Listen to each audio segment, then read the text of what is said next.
Idineklara na ng World Health Organization na isa ng international health emergency ang monkeypox o mpox dahil sa tumataas na bilang nito sa Africa na maaring pumasok din sa iba pang mga kontinente.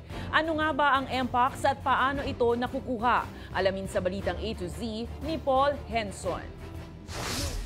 WHO has been working on the mpox outbreak in Africa and raising the alarm that this is something that should concern us all. Isa ng global health emergency ang monkeypox o mpox. Ayon sa World Health Organization o WHO, ito na ang pinakamataas na alert level sa ilalim ng international health law. Dahil ito sa nakababahalang pagkalat ng mpox sa Congo at mga karatig bansa sa Africa na Burundi, Kenya, Rwanda at Uganda na maaaring pumasok sa iba pang mga bansa. Ayon sa WHO, sa 14,000 cases na naitala sa Congo ngayong taon, 524 na ang namatay. Lampas na sa bilang na naitala noong isang taon. Today, the emergency committee met and advised me that in its view, the situation constitutes a public health emergency of international concern. Ang mpox ay viral infection sa mga hayop at tao.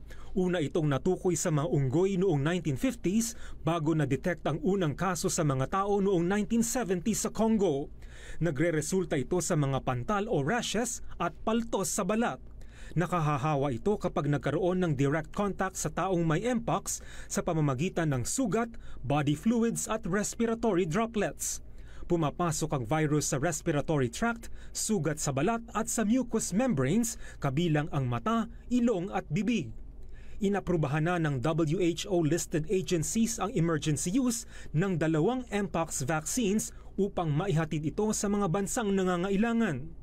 Ayon naman sa Department of Health ng Pilipinas, wala pang bagong kaso ng mpox sa bansa. Sa Pilipinas, ang mpox na naitala natin so far ay 9 po at hindi naman dumagdag. Ang pinakahuling kaso na na-detect po natin was December 2023. Tiwala naman ng DOH na nakaalerto ang Bureau of Quarantine laban sa mpox.